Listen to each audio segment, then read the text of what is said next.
Phoenix Splash TV.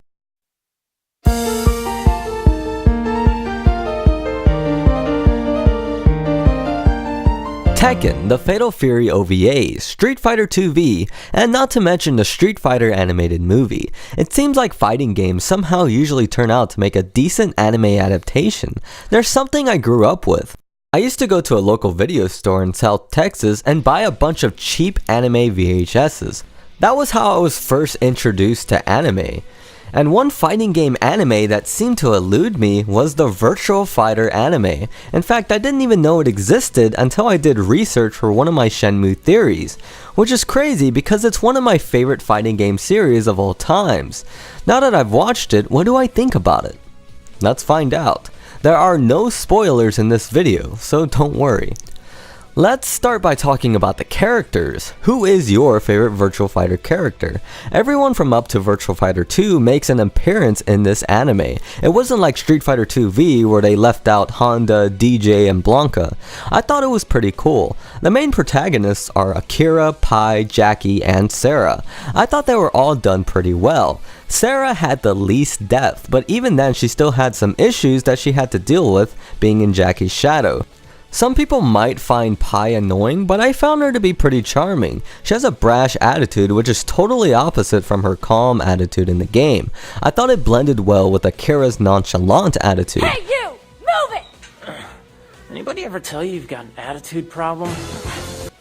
Jackie and Akira pretty much steal the show. Jackie's a hardhead and never seems to give up. I found his English dub screams to be pretty hilarious for some reason.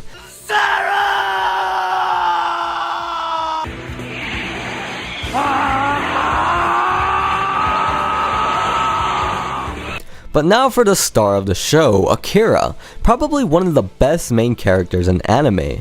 When the main character has stupidity as a character trait, you know you're in for a ride. Not that Akira is totally stupid.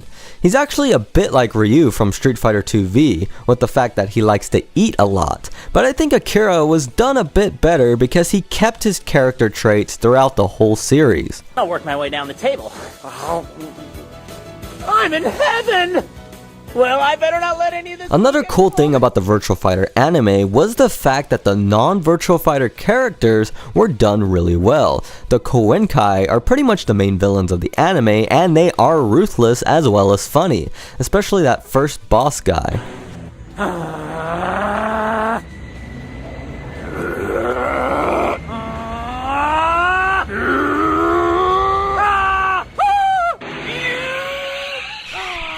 There's a whole chess game of dominance going on in the background of the characters between Guizhang and the main villain of the show. That's right, I said Guizhang. His real name is actually Liu Kowloon. Kowloon, which is a place in Shenmue 2. This guy has Shenmue theory written all over him, so let's just call him Guizhang from Shenmue. I won't go into detail on his main goal, but it involves marrying Pai, and it's some pretty funny stuff. You can't talk about the Virtua Fighter anime without talking about its distinct style. In a game like Virtua Fighter, you wouldn't expect the animators to capture the signature moves. I mean, not even Tekken, the animated movie, did that. The Virtua Fighter anime not only captures your favorite fighting game's moves, it explains them.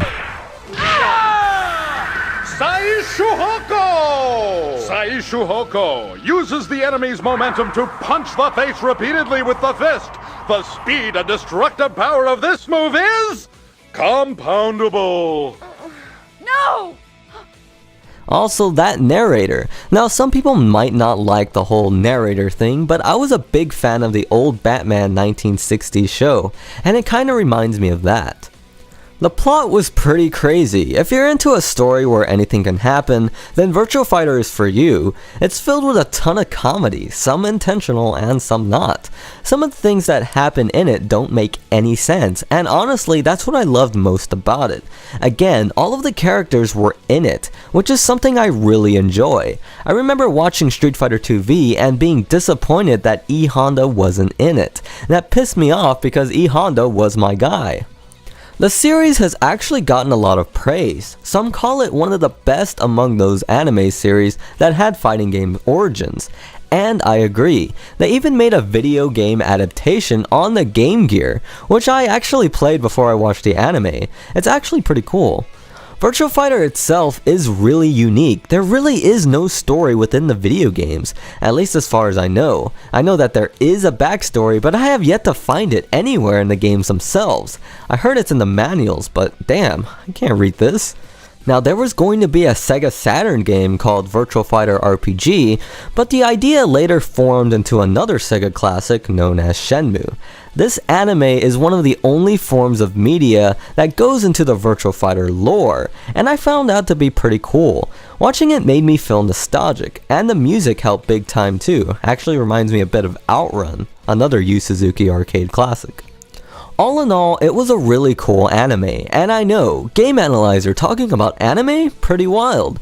And I'll admit, I'm not the biggest fan of anime, but I do watch it from time to time, and who knows, maybe I'll talk about some more anime in the future.